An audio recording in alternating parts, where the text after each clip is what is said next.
विराजमान है वो हमारा प्यारा छत्रपति शिवाजी कॉलेज है। हमारे ये सभी मान्यवर है, हमारे दर्शक है।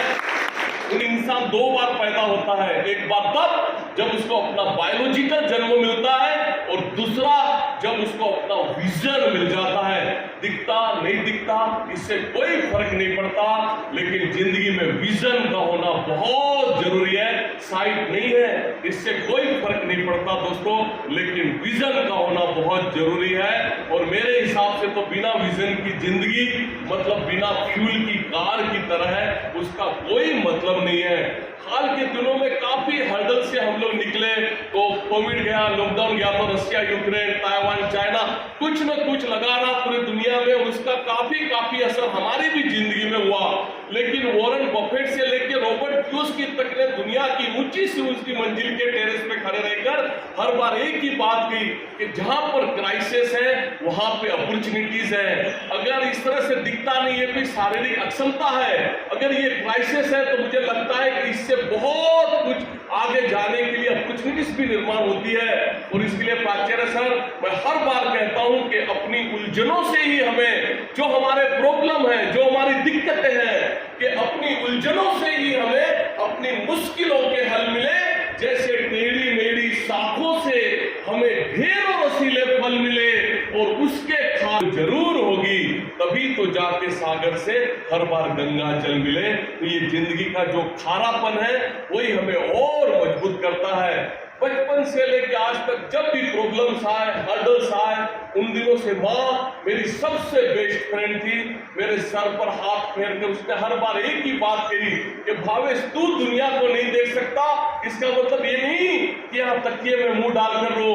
अरे घर से बाहर निकल और कुछ ऐसा करने की कोशिश कर, कुछ हट के करने की कोशिश कर कि जिस दुनिया को तू नहीं देख सकता, एटलीस्ट वो दुनिया तेरी तरफ देखने की शुरुआत करे। दोस्तों, तो कुछ रिसर्च वाली बात भी बता दूं कि जब माँ सर पर हाथ फेरती है ना, तो बाल यूं बड़े बड़े हो जाते हैं, लेकिन इसके विपरीत जब बीबी सर पर हाथ फेरती है तो मेरी हालत देख रहे हो क्या हो रही है।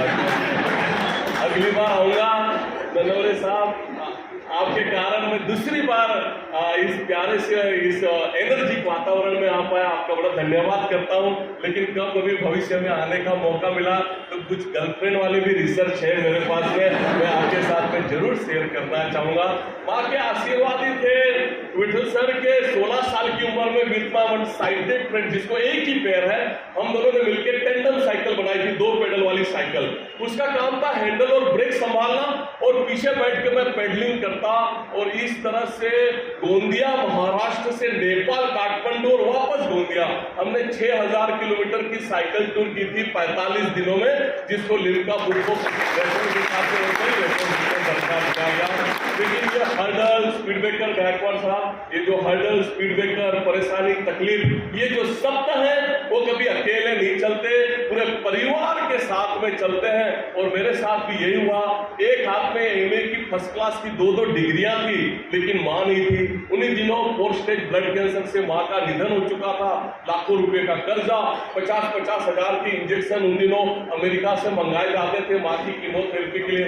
मां को तो नहीं बचा सके, लेकिन मैं और डैडी बिल्कुल फुटपाथ पे थे। मैं सिंगल चाइल्ड, और ब्रदर सिस्टर कोई है नहीं, डैडी को संभालना था। डैडी इन सब परेशानियों के चलते जिंदगी भर के लिए स्किज़ोफ्रेनिया के मरीज हो चुके थे, उनको लेके आगे बढ़ना था। बचपन से क्रिएटिविटी की चाह थी। 14-15 साल की उम्र में कुछ फैंसी कैंडल्स हाथ में लगी थी, तब लगता कि यही मेरे लिए ठीक है। आगे चलकर माँ के जो कहे हुए शब्द थे कि कुछ अलग करने की कोशिश जरूर करना, तो Mumbai national association for the blind के पुनर्वसन केंद्र में 1 साल रह के कुछ प्लेन कैंडल बनाने की ट्रेनिंग ली, कुछ मसाज की भी ट्रेनिंग मिली। सब सर्टिफिकेट लेके मेरा होम टाउन जो महाबलेश्वर है मैं आया। मुझे तो 5000 रुपए चाहिए थे मेरी इस इंडस्ट्री को खड़ा करने के लिए, लेकिन बैंकों के पास वे भी नहीं थे। वैसे आप सब जानती हैं कि बैंकिंग उन्हीं को कर्जा देती है जिनको खरे अर्थ में उसकी आवश्यकता नहीं होती। तो मसाज के तौर पर काम करके आजू बाजू के होटल और रिसोर्ट्स में 5, 10, 20 रुपए जमा करके मैंने 5000 रुपए जोड़े, जो मेरी इस इंडस्ट्री को खड़ा करने के लिए चाहिए थे। जो पैसे बच गए उसमें से एक सादी मोमबत्ती की डाई और 20 किलो कच्चा माल खरीदा, और एक छोटे से भाड़े के कमरे में मैंने सनराइज कैंडल की नींव रखी। लेकिन शिवलिंग साहब हम हमारी चीजें बनाए हुई बेचे नहीं, तब तक काम आगे कैसे बढ़े। तो महाबलेश्वर के फुटपाथ पे 50 रुपये भाड़े पे, डेली बेसिस पे 50 रुपये भाड़े पे खाद गाड़ी लेकर दिन भर की बनाई हुई कैंडल वहां पे बेचने की कोशिश करता। लेकिन आज मैं बिल्कुल फक्र के साथ कह सकता हूं कि उस हैंड कार्ड पे जो भी मैंने सबसे सही काम किया वो था कि जो भी सामने ग्राहक आए उनको मैंने दिल से जोड़ने की कोशिश की। उन सभी ग्राहकों को मैंने अपना ब्रांड एम्बेसडर बनाया, क्योंकि मेरे एमए इकोनॉमिक्स के हर प्रोफेसर ने मुझे एक ही सलाह दी थी कि देखो भावेश, तुम एक अच्छी गुजराती परिवार से आते हो जो अक्सर बिजनेस करने के लिए जाने जाते हैं, लेकिन तुम अपने नाम की तरफ बड़े इमोशनल किस्म के इंसान हो। आगे बढ़ना है, बिजनेस करना है तो हमारी एक बात ध्यान रखो, सिर्फ और सिर्फ अपना दिमाग लगाओ और कोई बात सोचने की जरूरत नहीं है।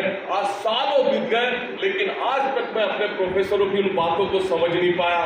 मैं समझता हूं बिजनेस तो क्या, किसी भी क्षेत्र में अगर सफल होना है तो दिमाग से ज्यादा उसमें अपना दिल लगाना बहुत जरूरी है, क्योंकि दिमाग प्रकृति ने भले सबसे ऊपर की मंजिल पे दे दिया गणेश भाई साहब, लेकिन कई बार वो संयोगवश जमीन से नीचे की बातें सोचने के लिए मजबूर हो जाता है। लेकिन मैं यकीन के साथ कहता हूं, मैं दावे के साथ कहता हूं कि दिल भले हमारा लेफ्ट में हो, वो सोचता हर बार राइट बातें हैं। इसलिए हर ग्राहक को मैंने दिल से जोड़ा।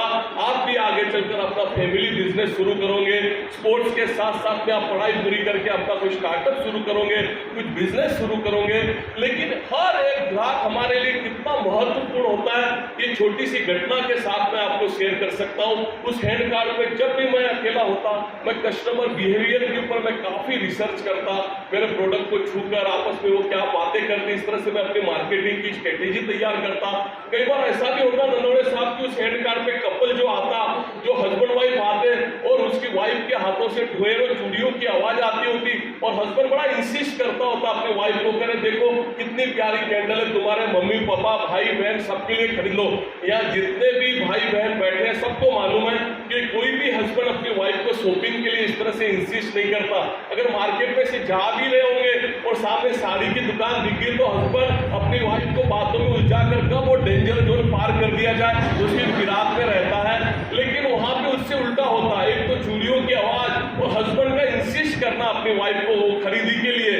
तब मेरे कस्टमर बिहेवियर के रिसर्च मुझे बता देते कि जो सामने खड़ा बंदा है नया नया शहीद हुआ लगता है, उसको अपनी शादीशुदा जिंदगी की कोई खास अनुभव नहीं है। और ऐसे एक कपल का आना, वही चूड़ियों की आवाज, वही इंसिस्ट करना और मुझसे रहा नहीं गया। पूछने पे पता चला 10 दिन पहले उनकी शादी संपन्न हुई।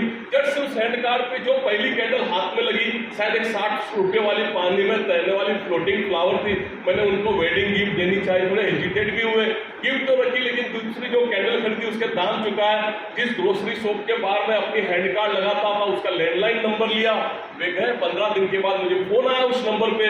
मैं कुछ कहूँ उसके पहले उन्होंने अपनी पहचान देनी शुरू की कि आपने वो वेडिंग गिफ्ट दी थी। हाँ सर कहिए क्या कर सकता हूँ आपके लिए।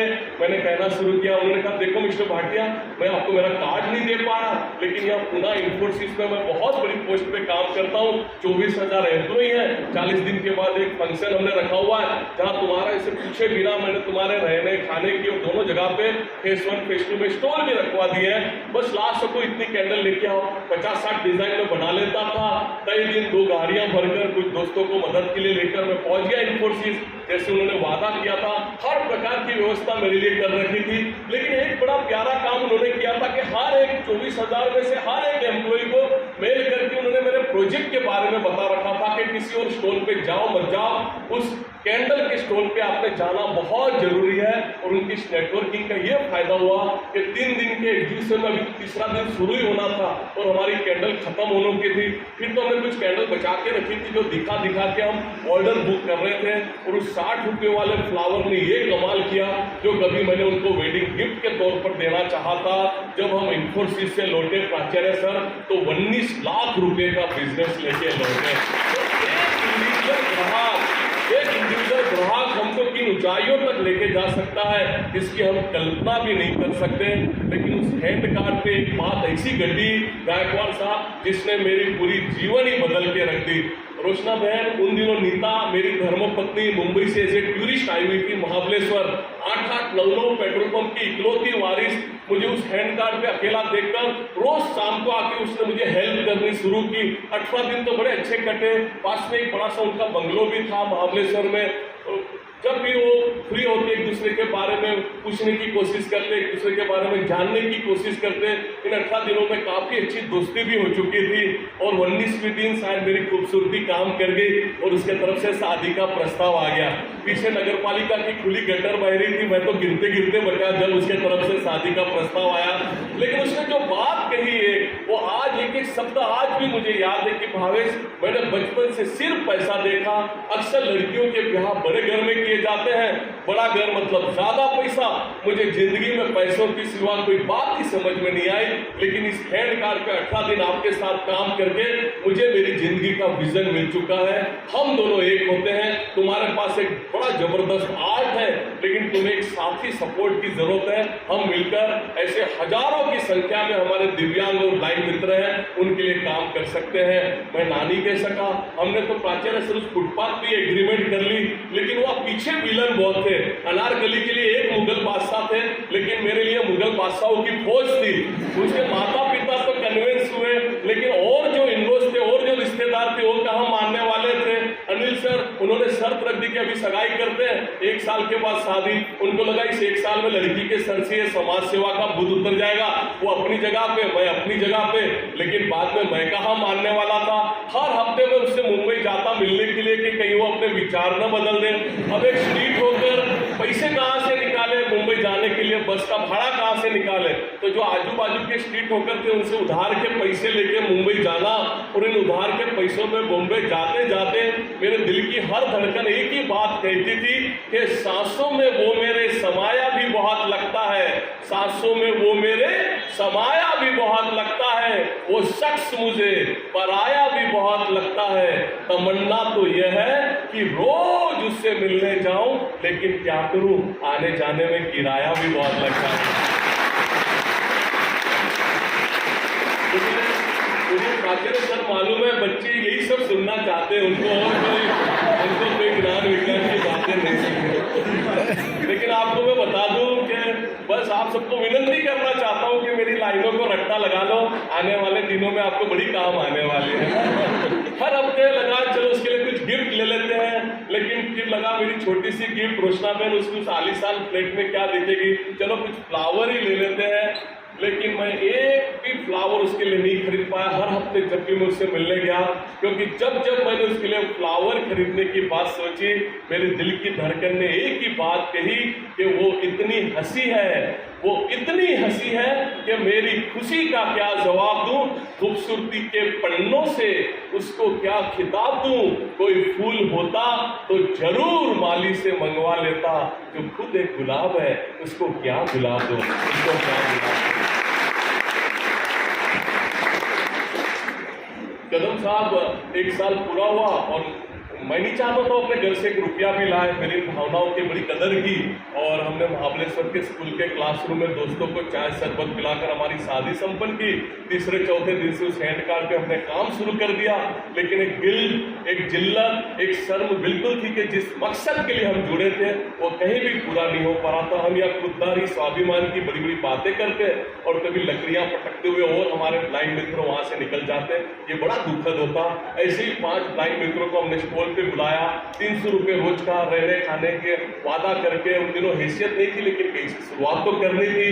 उनको सब व्यवस्था और 300 रुपये रोज के देने का वादा करके हमने हमारे साथ जोड़ा।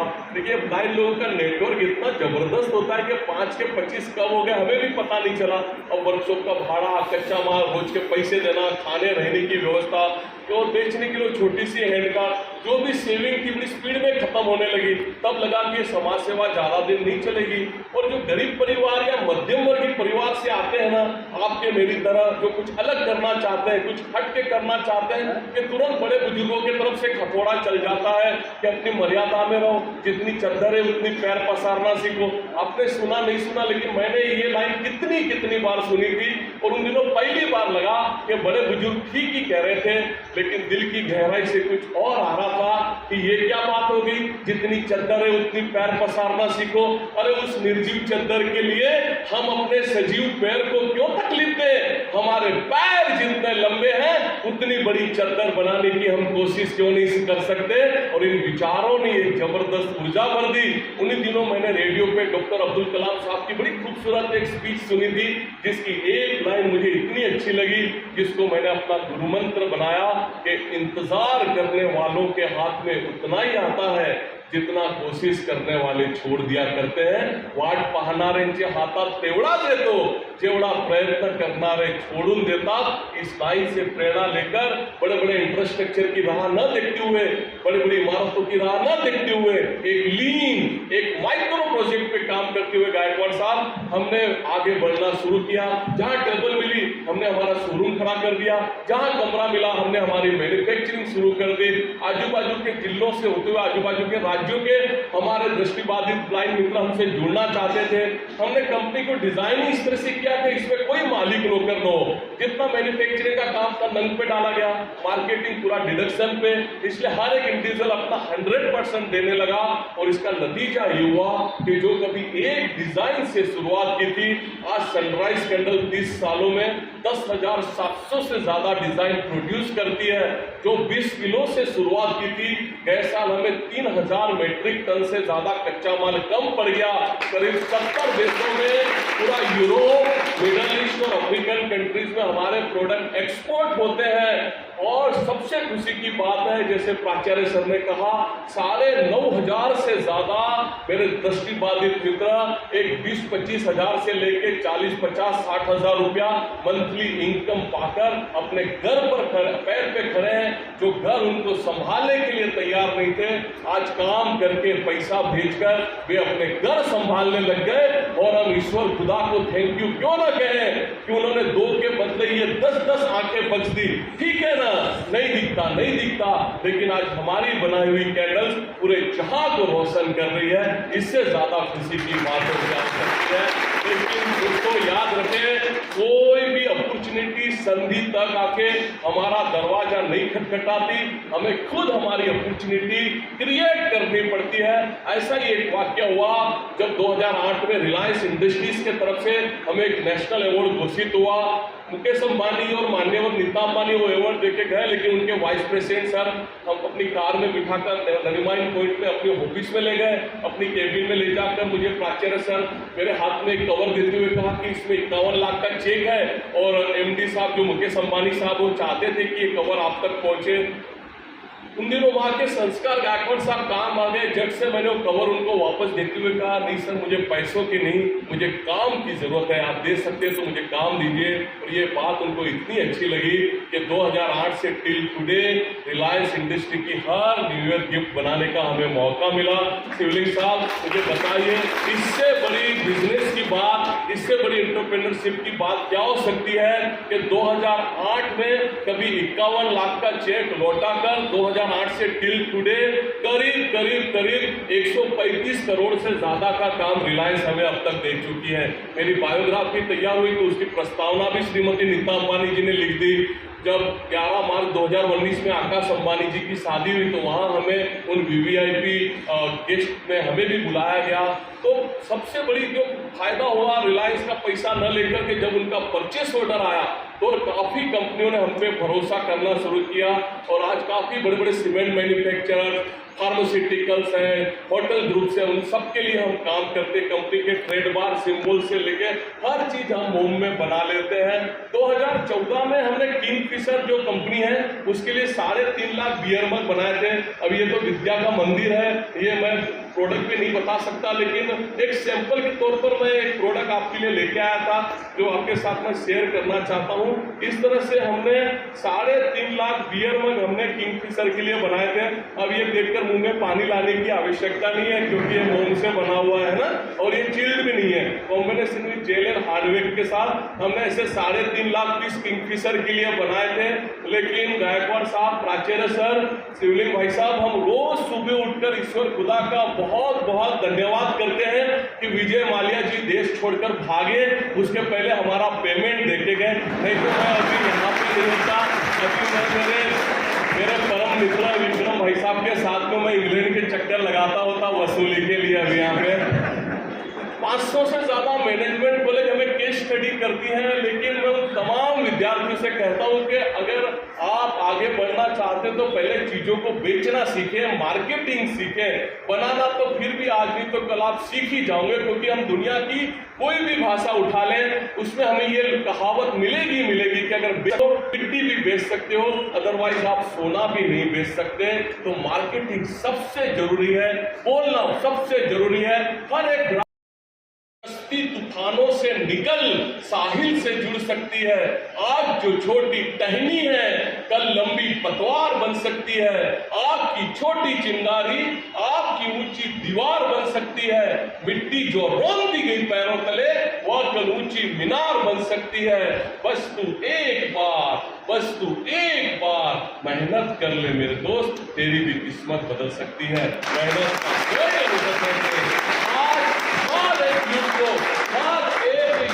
कोई लगता है कि बस मैंने लिफ्ट में जाना है, बटन दबाना है और रातों रात मैंने टॉप फ्लोर पे पहुंच जाना है। स्पोर्ट्स हो, बिजनेस हो, कुछ भी हो, लेकिन हर जगह को शॉर्टकट मारने की कोशिश करता है। लेकिन ये स्टेप करके आगे बढ़ने की जो खुशी है ना, बहुत बड़ी है।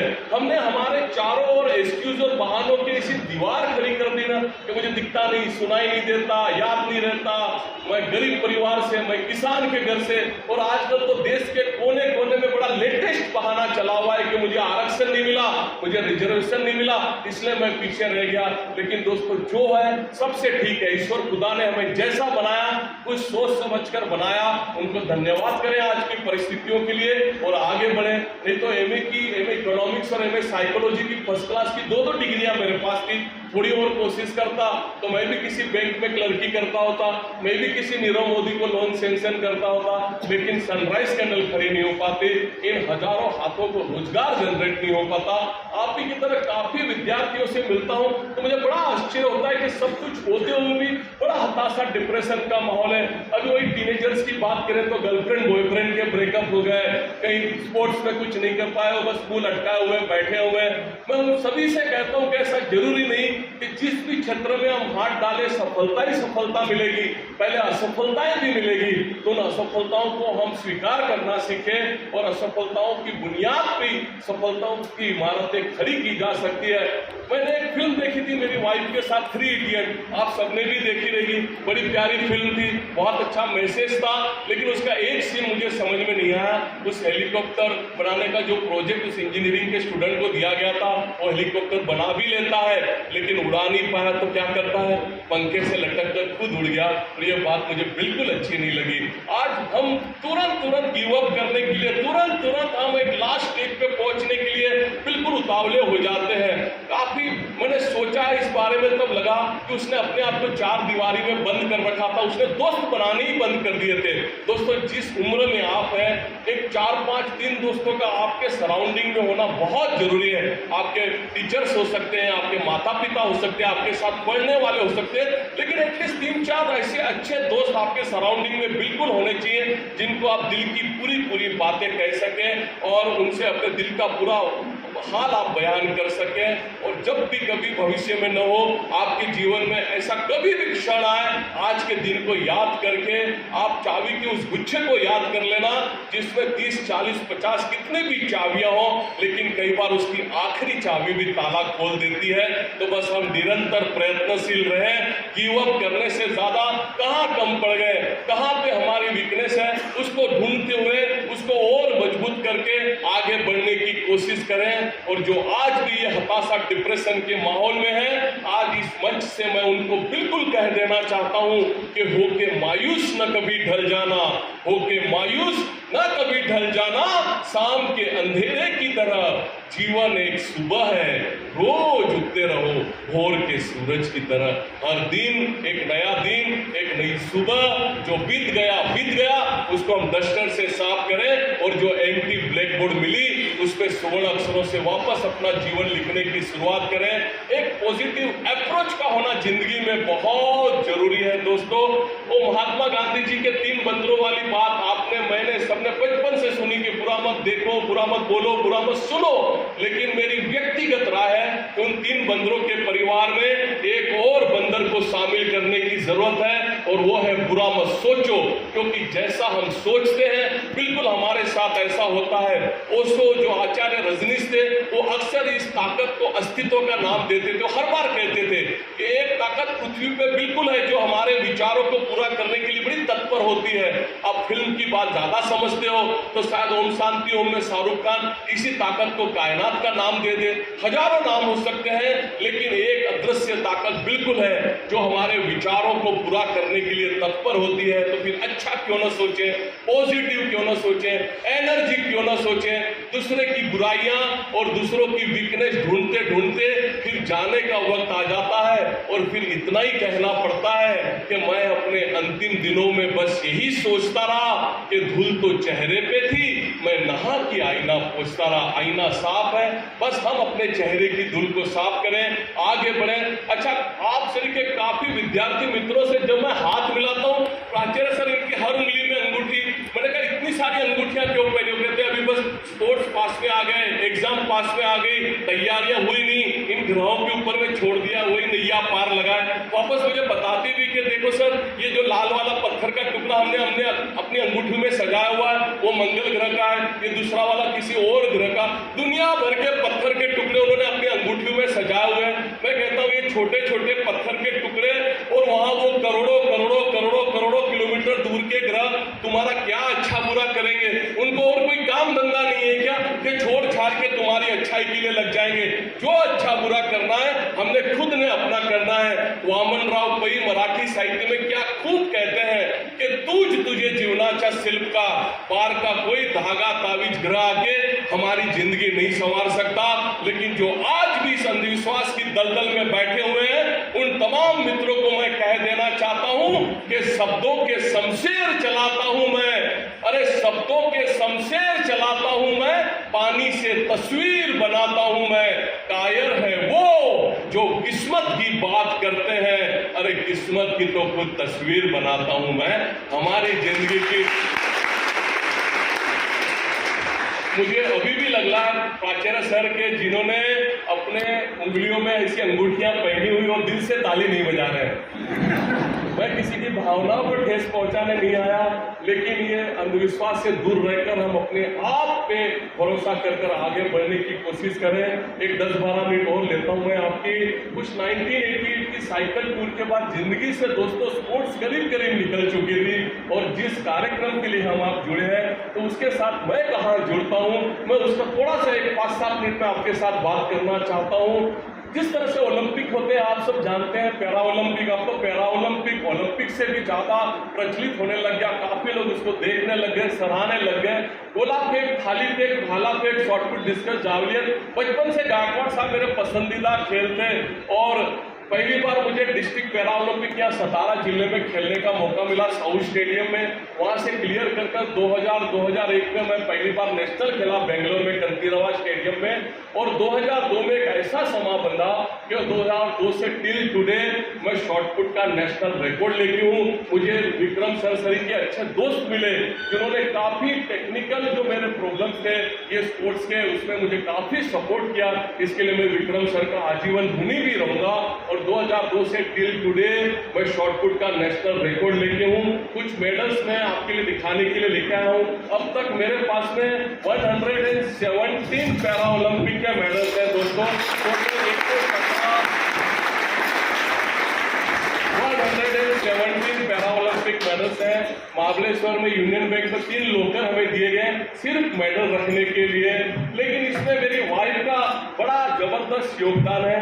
वो कहती थी कि भाई आपको 10 किलोमीटर ट्रैवल करके जिम तक जाना पड़ता है, कितना अच्छा हो कि जिम ही आप तक आ जाए। उसने घर पे ही एक जिम लगा दी। अब परिस्थिति यह है विक्रम सर के रोज सुबह 4 से 8 जिम में जाना पड़ता है, उसके बिना नाश्ता ही नसीब नहीं होता। और कई बार रात को ट्रैवल हो जाती है, 2-3 बजे वापस आओ तो बट नेचुरल है सुबह जिम में नहीं जा पाते, फिर वो नाश्ता नहीं मिलता, फिर बड़ी खुशामतें करो, बड़ी मिन्नतें करो तो आधा सा पराठा दे दिया जाता है। उस प्लेट को लेके जिम के किसी कोने में चेहरा नीचे करके गुनेगार की तरह चुपचाप खा लेता हूँ गायकवाड़ साहब, और जूने जमाने का कोई गीत भी गा लेता हूँ कि अजीब नाश्ता है ये, कहाँ शुरू कहाँ खत्म। लेकिन ये सब के सब मेडल नीता मेरी धर्मपत्नी को समर्पित है। स्ट्रिक्टली वेजिटेरियन हूँ, एक भी नहीं खाता, लेकिन रोज का नियमित शराब। आज भी 50 की उम्र में 350, 400, 450 पुशअप्स रोज लगाता हूँ, ग्राउंड प्रैक्टिस है। लेकिन परेशानियां मेरे स्पेन के कोच ने बढ़ा दी। नवड़े सर जानते हैं, रोज मेल करके मुझसे कहता कि बाकी सब ठीक है, लेकिन हफ्ते में एटलीस्ट 4 दिन आपने 6 से 8 किलोमीटर दौड़ना चाहिए स्टेमिना के लिए। अभी उसको क्या मालूम कि हालत खराब हो जाती है, लेकिन कोच कहता है तो करना पड़ेगा, क्योंकि साई को रोज रिपोर्ट्स भी भेजनी होती है। मेरी वाइफ ने कहा चलो कुछ रास्ता निकालते हैं, अपनी कार में बिठाकर वो महाबलेश्वर में एक पोलो ग्राउंड है वहां ले गई, बड़ा सा ग्राउंड। उसने कहा 800 मीटर का एक ग्राउंड है, तुम 10 राउंड लगाओ, तुम्हारी दौड़ की प्रैक्टिस पूरी हो जाएगी। मुझे लगा किसी को बुला के रखा होगा, उसके साथ हाथ में हाथ बांध कर भागूंगा, लेकिन उसके विपरीत उसने अपनी कार की डिक्की में से 15 फुट की नायलॉन की रस्सी निकाली। एक छोर उसने अपनी कार के कैरियर को लगाया, दूसरा छोर मेरे हाथ में। उसने कहा मैं गाड़ी चलाऊंगी, तुम रस्सी पकड़कर भागो, और हमारी दौड़ की प्रैक्टिस शुरू हो गई। मैं भी रोशना बहन बड़ा गदगद था कि क्या दिमाग पाया मेरी धर्मपत्नी ने। लेकिन ये खुशियां सिर्फ 7 दिन टिकी।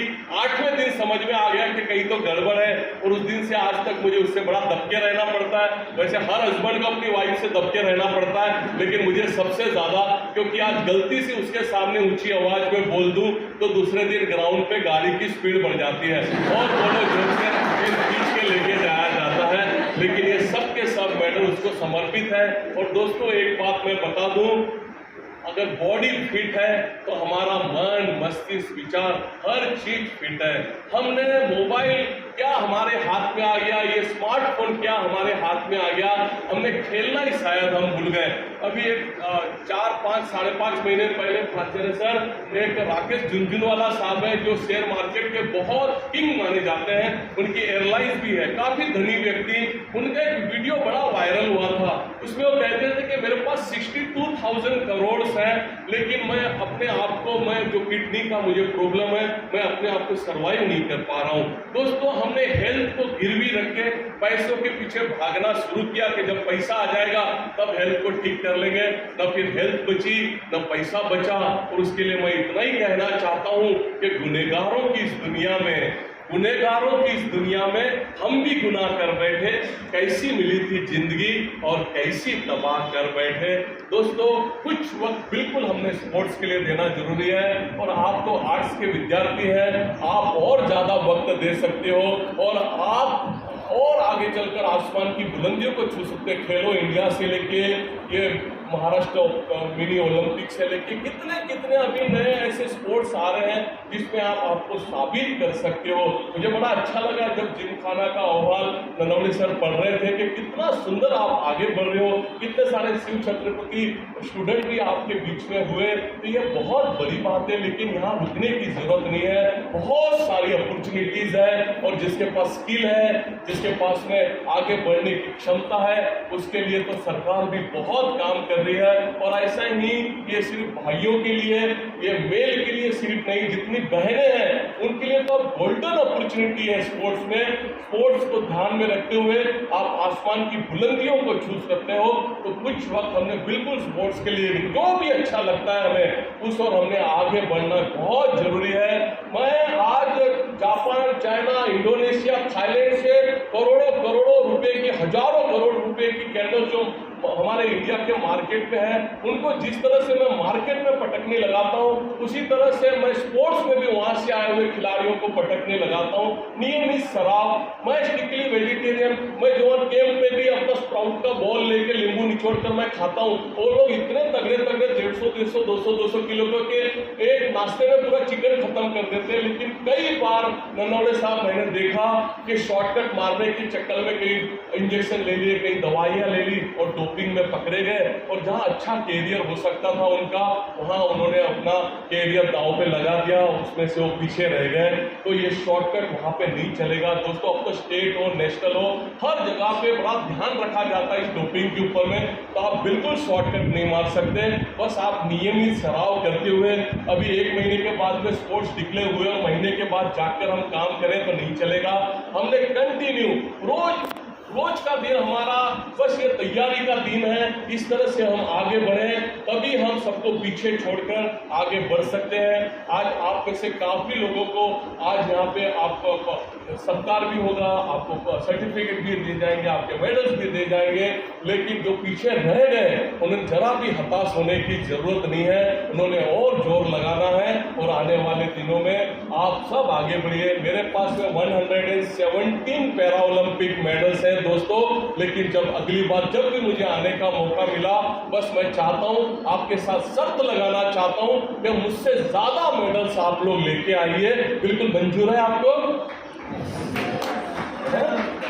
तो बिल्कुल हम लोग इस तरह से आगे बढ़े और ये सिर्फ वैयक्तिक तौर पे नहीं, हम हमारे साथ साथ में हमारा प्यारा जो शिवाजी कॉलेज है, हमारा सतारा जिला है, हमारा महाराष्ट्र स्टेट है, हमारा देश, हम सबका नाम रोशन कर सकते हैं। तो बिल्कुल आप आगे बढ़िए। लेकिन एक बात मैं खास आपको बता देना चाहता हूं कि कई बार मैंने अनुभव किया कि कॉलेजों में भी अगर एडमिशन भी लिया जाता है तो आगे चलकर क्या पढ़ाई करेंगे, कितना पैकेज मिलेगा, कितना पैसा मिलेगा, बस हमने सिर्फ पैसों के लिए पढ़ना शुरू कर दिया। और आज तो समाज की व्यवस्था ही ऐसी बन चुकी है कि किस कार में घूमता है, कितनी फैक्ट्रियां हैं, कितनी बैंक बैलेंस है, हर किसी ने एक दूसरे को सिर्फ पैसों से तोलना शुरू कर दिया। कई ऐसे मित्रों से मिलता हूँ, यूपीसी एमपीसी की तैयारियां करते हैं, 4-4, 5-5 साल लगे रहते हैं, उसके बाद में कहीं उनको सफलता भी मिल जाती है और फिर मैं जब उनसे मिलता हूं मैं कहता हूं क्या चल रहा है, तो बस अब यहाँ पे पोस्टिंग हो चुकी है और अब कुछ भी काम नहीं है हमको। तो ये कुछ भी काम न करने के लिए हमने थोड़ी यूपीसी एमपीसी पढ़ी थी। आज हमारे ऊपर देश का बड़ी जवाबदारियां हैं। ये पढ़ाई करके हम आगे चलकर ये शासकीय परीक्षाएं क्लियर करके अगर एक अधिकारी बनते हैं तो दुनिया भर की जवाबदारियां हमारे ऊपर है। और कई बार ऐसे विद्यार्थी कहते हैं कि अब तो कुछ भी काम नहीं है, बड़ा सुकून हो चुका है। तो इससे ज्यादा दुर्भाग्य हमारे देश का नहीं हो सकता दोस्तों। अगर इस तरह से आगे भी बढ़ना है तो हमने एक सही तौर पर एक सच्चे अधिकारी के तौर पे तैयार होकर हमने देश सेवा को ध्यान में रखते हुए ये पढ़ाई पूरी करके आगे बढ़ने की जरूरत है। लेकिन आज समाज में चारों ओर सिर्फ पैसों से एक दूसरे को तोलना शुरू कर दिया। जिंदगी में पैसों की जरूरत है, सबको है, बहुत है, लेकिन उतनी है कि जब वो लगे तो उसको ढूंढने की जरूरत न पड़ जाए, लेकिन इतने भी न हो जाए कि फिर उसको छुपाने की जरूरत पड़ जाए। दोस्तों, अब पेन के साथ आधार और आधार के साथ न जाने क्या क्या जुड़ चुका है। कौन बनेगा करोड़पति कहना बहुत आसान है, लेकिन कौन बचेगा करोड़पति कहना बहुत मुश्किल है। ये सब बातें उस फुटपाथ पे खुली गटर के बाजू में मैं कहता तो शायद कुछ मतलब नहीं था, लेकिन आज 250 करोड़ की कंपनी से लेके mount Kilimanjaro, advance camp mount Everest का, बेस कैंप माउंट एवरेस्ट का, ये सब शिखर में सर कर चुका हूँ। ये फोटोग्राफ जो प्राचार्य सर मेरे दोस्त देखते हैं तो मुझसे अक्सर कहते हैं कि तुम्हें भावेश डर नहीं लगता, हाथ स्लिप हुआ तो गए 8-10 हजार फुट नीचे। मैं उनसे कहता हूँ कि भाई मुझे दिखता तो मैं जरूर डरता। तो जो हमारे जीवन में भी ये जो वीकनेस है, ये वीकनेस नहीं है, उसको ओवरकम करके हम उसको अपनी स्ट्रेंथ बनाने की कोशिश करें। और आज माननीय यहाँ पे प्राचार्य सर यहाँ पे विराजमान है, उनकी उपस्थिति में ये इतना बड़ा प्यारा प्रोग्राम हम सब यहाँ इकट्ठा हुए हैं। ये मुझे आकर दूर दूर तक नहीं लगा कि किसी कॉलेज के फंक्शन में आया हुआ हूँ, एक भरे पूरे परिवार के बीच में आया सरी का मुझे फील हो रहा है। दोस्तों, ये आपस में मिलना बहुत जरूरी है। जिस तरह से प्राचार्य सर ने प्यार, आत्मीयता और मैत्री के धागे में आप सबको बांधकर यहाँ पे आप सब इकट्ठा हुए हैं, ये मिलना जरूरी है, क्योंकि मिलने से रास्ते निकलते हैं। दुनिया में ऐसा कोई प्रॉब्लम नहीं है जिसको सॉल्यूशन नहीं है। हम प्रॉब्लम से ज्यादा सॉल्यूशन पे फोकस करने की कोशिश करें। और इस मिलने मिलाने भी इतना जरूर कहना चाहूंगा कि आके ही मिलते हैं हम, अरे आके ही मिलते हैं हम, ताकि बहारें आ जाए, इससे पहले कि ताल्लुक में दरारें आ जाएं। और ये जो खुददारी का मैला सा अंगोछा है मेरा, बेच दूं इसको तो कई कार्य आ जाए, दुश्मनी हो तो ऐसी हो कि कोई एक रहे, लेकिन ताल्लुक हो ऐसा कि पुकारे आ जाए। जिंदगी दी है तो बस इतनी मोहल्लत भी दे दे कि दोस्तों का कर्ज उतारे फिर आ जाए। और मुमकिन है इन्हीं में कहीं हम लेटे हो, ठहर जाना अगर रास्ते में कोई मजारे आ जाए, आप कहीं मिलते हम ताकि बहारे आ जाए। और यहाँ पे प्राचार्य सर, आपने मुझे यहाँ बुलाया, ये सिर्फ एक भावेश का मान सम्मान नहीं है, देश में बसने वाले करोड़ों करोड़ों करोड़ों दिव्यांग मित्रों का मान सम्मान है। आप यकीन करें न करें गायकवाड़ साहब, लेकिन हमें तो ऐसे फंक्शनों में लास्ट बेंच भी नसीब नहीं होती, लेकिन ये शिवाजी कॉलेज ही कर सकता है कि आपने यहाँ पे प्रमुख पावने के तौर पर, आपने एक अतिथि के तौर पर हमें आप सबके बीच में बुलाया, ये जो मान सम्मान दिया, ये जीवन भर मेरे लिए ऋण है, मेरे हजारों लाखों करोड़ों दिव्यांग मित्रों के लिए ऋण है। उन सब की तरफ से आपका मैं बड़ा धन्यवाद करता हूं। और आप सबके प्रति मेरे मन में जो श्रद्धा है, आप सबके प्रति मेरे मन में जो एक रिस्पेक्ट है, आज आप सबके बीच में मुझे कहने के लिए बड़ी विवश करती है कि जब सभी शहंशाह अपनी अपनी कब्रों में बुत बनकर बैठे होंगे, हम समुद्र सिंधु के पानी में बूंद बनकर बैठे होंगे। और सदियां बीते जब सुल्तानों के नामों निशान नहीं होंगे, तब भी शिवाजी कॉलेज आप घर घर बंद किताबों में अक्सर बनकर बैठे होंगे। बस आखिर में 30 सेकंड में कह देना चाहता हूं, जो भी आज के पुरुषार्थी हैं उनको बहुत बहुत बहुत अभिनंदन देता हूं, लेकिन आप यहाँ पे मत रुकिए, आगे बढ़िए, क्योंकि कई बार ऐसा होता है ना कि थोड़ी सी कुछ सफलता हाथ लगी नहीं और हम हवा में उड़ना शुरू कर देते हैं। वापस फिल्म की बात करता हूं, हाउसफुल 4 में नवाजुद्दीन सिद्दीकी कहते हैं ना कि कभी कभी तो लगता है कि अपुनज भगवान है। तो दोस्तों, ये मानसिकता से दूर रहें, ये सफलताओं से हवा में न उड़ते हुए अपने पैर जमीन से जोड़कर आगे बढ़ने की कोशिश करें। जितने भी पुरुषार्थी हैं जिन्होंने कुछ अच्छा किया, उन सबको मैं बहुत अभिनंदन देता हूं, लेकिन जो कहीं पीछे थोड़े के लिए रह गए, उन्होंने जरा भी हताशा डिप्रेशन में जाने की जरूरत नहीं है, क्योंकि आप हारे इसलिए दूसरे जीत पाए। दोस्तों, ये बात आप ध्यान रखें और ये हार को स्वीकार करते हुए कहां पे कम पड़ गए उसको आप ढूंढिए और उसके ऊपर काम करते हुए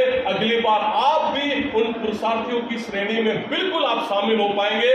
लेकिन ये डिस्ट्रिक्ट स्टेट न होते हुए ये नेशनल इंटरनेशनल से भी आगे बढ़ने की कोशिश की है। बस इसके लिए विजन का होना जरूरी है। जैसे शुरुआत में मैंने कहा था, मार्केटिंग वाली बात कही थी, बस जिंदगी में हमारा विजन क्लियर करें कि किस क्षेत्र में हम आगे बढ़ना चाहते हैं। अगर स्पोर्ट्स में बढ़ना चाहते हैं तो फिर 100% देके दिन रात एक करके हम स्पोर्ट्स में आगे बढ़ने की कोशिश करें। लक्ष्य, उद्देश्य, टारगेट कुछ भी नाम हो सकते हैं, लेकिन जिंदगी में विजन का होना बहुत जरूरी है। और मेरी वाणी को विराम देने से पहले वंस अगेन सभी मान्यवरों का मैं बड़ा धन्यवाद करता हूं, शिवाजी कॉलेज का धन्यवाद करता हूं कि आपने मुझे यहाँ पे बुलाया, इतने प्यारे वातावरण में मुझे आने का मौका मिला, इतने एनर्जिक वातावरण में आने का मौका मिला।